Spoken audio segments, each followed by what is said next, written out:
السيدات والسادة، السلام عليكم ورحمة الله وبركاته، مع الشكر الجزيل لتحملكم عن المجيء ومشاركتكم في هذه الندوات الثقافية. عنوان المحاضرة كتكملة للمحاضرة السابقة هي نظرية التطور في المذهب الشيعي بالخصوص. أحد الأخوة أثار هذا السؤال، أنه متى تطورت الأديان؟ نحن نشاهد تقهقر دائما في الأديان دون تطور، بل إن الأديان وخاصة في الفكر الديني الإسلامي ما نعيشه في الشرق هو معيق للتطور. الحقيقة أننا طرحنا نظرية الحاجة والانسجام، وأما نظرية التطور لداروين النشوء والارتقاء فاتخذناها منهج داروين في بيان كيفية تطور الأنواع. المنهج يقوم على أساس أن أنواع الأحياء تطورت تدريجيا، في مقابل نظرية الأديان وهي التي تتمثل في الخلق المباشر للإنسان من طين. الأديان وخاصة التوراة والقرآن تؤكد أن الله خلق الإنسان من طين بشكل مباشر. نظرية داروين تقول بالخلق التدريجي، فنحن نطبق هذه النظرية على الأديان ليس على الأحياء، لنرى أنه هل يمكن تطبيقها، وأسميناها بنظرية الحاجة والانسجام، لا بمعنى أن الأديان تتطور، بل بمعنى تفسير لعملية الامتداد التاريخي للأديان، في مقابل من يقول أن الدين اكتمل في زمن النبي، أن الدين كل هذه الموجود في الأديان موجود كان في القرآن، يعني مثل الخلق المباشر، الإكمال المباشر. هاي النظرية الدينية السائدة. في مقابل نحن نطرح في مقابل هذه النظرية نظرية الامتداد التدريجي للأديان، يعني النبي فقط وضع بذرة، أما السقي والنمو هذه صار تدريجي بإضافات علماء الكلام والمفسرين والفلاسفة المسلمين والفقهاء والمؤرخين، كلهم أضافوا. الآن حصل عندنا كم هائل من المعارف الدينية لم يكن في زمان النبي. فهذا معنى التدرج في خلق الدين. الدين لم يخلق مرة واحدة في زمان النبي، وعلى الخلفاء والفقهاء فقط مهمة التطبيق كما يتصورون. لا، الفقهاء والعرفاء والفلاسفة مشاركون للنبي في صياغة الدين، خلق الدين. هذه اللي احنا نريد نثبتها، يعني ليس معنى أن الأديان تتطور، لا، الامتداد. احنا تفسير كيفية الامتداد التدريجي للمذاهب وكيفية خلق مذاهب أخرى. هاي النقطة الثانية. هذه يفسر لنا أن جميع المذاهب في الإسلام لم تكن في زمن النبي، وإنما ولدت بسبب الحاجة والانسجام. نظرية الحاجة والانسجام هي التي أولدت هذه المذاهب. دائما تلاحظون مثلا لاحظين قلعة صفا الشيخ عدنان العرعور وعلماء أهل السنة دائما يؤكدون على القرآن في رفض ودحض نظرية الإمامة عند الشيعة. يقولون أن يا شيعة يا علماء الشيعة أنتم تقولون الإمامة أصل مهم من أصول الدين، وإذا كان أصل مهم من أصول الدين لازم يذكر القرآن. القرآن في بيان لكل شيء، أقلا الأصول يذكرها. فلماذا لم يذكر القرآن أصل الإمامة؟ إمامة 12 إمام من بعد النبي، أي ذكر أو إشارة لا توجد في القرآن. ولهذا علماء الشيعة هنا ما عندهم جواب، دائما يتحداهم الشيخ العرعور، يتحداهم، وعلماء الشيعة ما عندهم جواب. لو عندهم جواب مخجل يجيبون الشيخ مثلا علي الكوراني، يعني واقعا يخجلنا انه يحكي على العرعور انه انت تعبد العجل، يعني الخليفة الأول عجل. يعني هل السقوط في المحاورة، يعني عيب على علماء الشيعة أن يناقشون بهالنقاش. ذاك دائما الشيخ عدنان بيد القرآن يقول تعالوا أتحداكم آية واحدة جيبوا،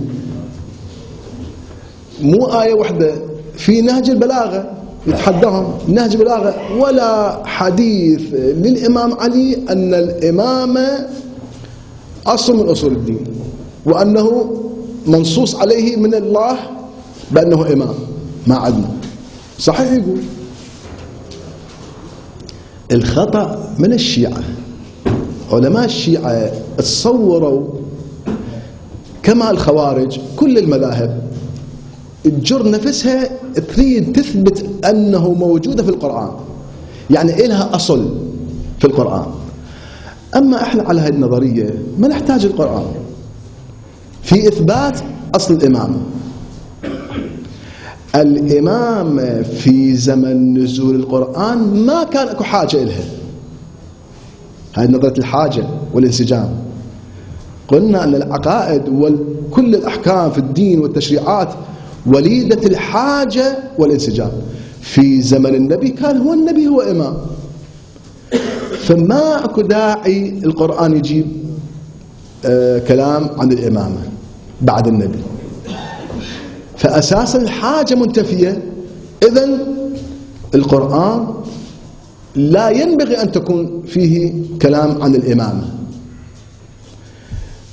الشيعة يريد يثبتون نفسهم أنهم هم أصل الإسلام. يقولون أن يمكن سامعين القصة مع السيد الحلي، العلامة الحلي، في محاورته في أيام الخليفة في إيران، كان خدابنده المغولي، كان ذاك الوقت في 200 سنة هو حكم المغول على العراق، هولاكو في إيران، خدابنده وتيمور لنج. فجمع رؤساء المذاهب الأربعة وجاء بالعلامة الحلي أنه يناقشهم. هذه ذكروها في كتبنا، أنه العلامة الحلي كان في الحلة دز وراء واجتمعوا برئاسة خدابنده الأمير ذاك الوقت. فالعلامة الحلي عندما خلع حذاء في باب البلاط، حمل حذاء خلاه تحت أبطه ودخل للبلاد للصالون، وجلس على مقربة من خدابنده. الجماعة علماء أهل السنة من المذاهب الأربعة أخذوا يعيرون الحلي أنه شوفوا هذا عالمهم الشيعة يخاف على أحذيته، مثلا هو بالبلاط والحراسة وكذا، يخاف على أحذيته ينسرقن مثلا. شوف ايش قد يعني المستوى نازل. فاستاء هذا خدابنده، طلب تفسير من العلامة الحلي، شنو هاي الظاهرة مو حلوة يعني من عندك، شنو ليش هالقمتها؟ قال عندنا حديث أن خذوا حذركم من الشافعية فإنهم سراق الأحذية. تعجبوا يا شلون الحديث هذا منين جبته من جيب الصفحة؟ سأل الشافعي قال له يا خليفة يا أمير، شوف هذا واضح الكذب، هذا أساسا الشافعي جوره 150 سنة بعد النبي، شلون هذا يقول النبي قال الشافعية حرامية؟ هو أساسا ما كانت الشافعية، ما كان في ذاك الزمان. قال لا أنا اشتباه من عندي الحنفية. هاي الرواية ذاك الحنفي هم قال يابا زمان الإمام الصادق الإمام الباقر أبو حنيفة كان، ما كان في زمن النبي. قال لا حتما اشتباه الحنبلي. يابا ذاك ما يصير، احنا ورا 200 سنة. فأربعتهم قالوا احنا ما كنا في زمان النبي. هو يريد الإقرار، هذا الاعتراف من عندهم. قال إذا أنتم اللي اجيتوا بعد النبي 150 سنة، شلون أحكامكم مبادئكم عقائدكم يعني كلها جاية ورا النبي 150 سنة. احنا لا كنا مع النبي، احنا أتباع الإمام علي، والإمام علي هم كان مع النبي. فهذا يريد يأخذ من عنده اعتراف أنه هم ما كانوا في زمان النبي. إذن مذاهبهم بدعة. فقط المذهب الشيعي مو بدعة، لأن الإمام علي هو المنتسبين إليه. فهذا ظاهر أنه هو خداع وكذبة من علامة الحلي، أنه هو أساسا مذهب الشيعة ما منتسب للإمام علي، منتسب للإمام الصادق. ولا عندنا رواية عن علي بن أبي طالب، الحسن والحسين زين العابدين في الفقه وفي العقائد، كلها ماخذها من جعفر الصادق، ولهذا احنا يسمونها جعفرية. فإذا هذا الكلام أيضا، هذه النقطة الضعف أيضا تنطبق على الشيعة. هذا يريد يسوي في الحيلة، يريد يقنع هذا الحاكم المغولي، يقول هذا مغولي عقل ما عنده، يعبر عليه. فالحقيقة أنه إحنا لا نفترض أن الدين كله النبي أنشأه، هذا علميا وعقلا باطل، لأنه دائما عندنا أمور متجددة. التاريخ والواقع دائما متغير ويحتاج إلى أجوبة جديدة وأحكام جديدة. مثل المعتزلة جاءوا مثلا في زمن الهارون الرشيد والمأمون والمعتصم، فجاءوا بعد قرنين من الزمان، جاءوا بمبادئ ومناهج للتفسير والعقائد. ما يمكن أنه نقول المعتزلة كانوا في زمان النبي، المرجئة كانوا في زمان النبي، الخوارج، شوف كلهم همات يربطون نفسهم بالقرآن. الخوارج بزمان الإمام علي واضحة بعد صفين، بس شنو الخوارج يستندون إلى قرآن، لا حكم إلا الله. فالمسألة مسألة أنه يردون هاي المذاهب كلها، تريد بشكل أو بآخر تجد لها مبرر في أصل الدين. يعني مسألة المشروعية، أنتم مشروعيتكم منين؟ كل واحد يقول أن القرآن، المجبرة يقول من القرآن، يجيبون آيات من القرآن، المشبهة يجيبون آيات من القرآن. وهكذا الأشاعرة والمعتزلة والخوارج والشيعة. الشيعة يشوفون دائما يذكرون هاي الآية إنما يريد الله ليطهركم أهل البيت، أو الآية القرآنية أطيعوا الله وأطيعوا الرسول وأولي الأمر منكم. أولي الأمر منه الأئمة. وهكذا كل فئة كل مذهب يحاول أن ينسب نفسه إلى أصل الدين.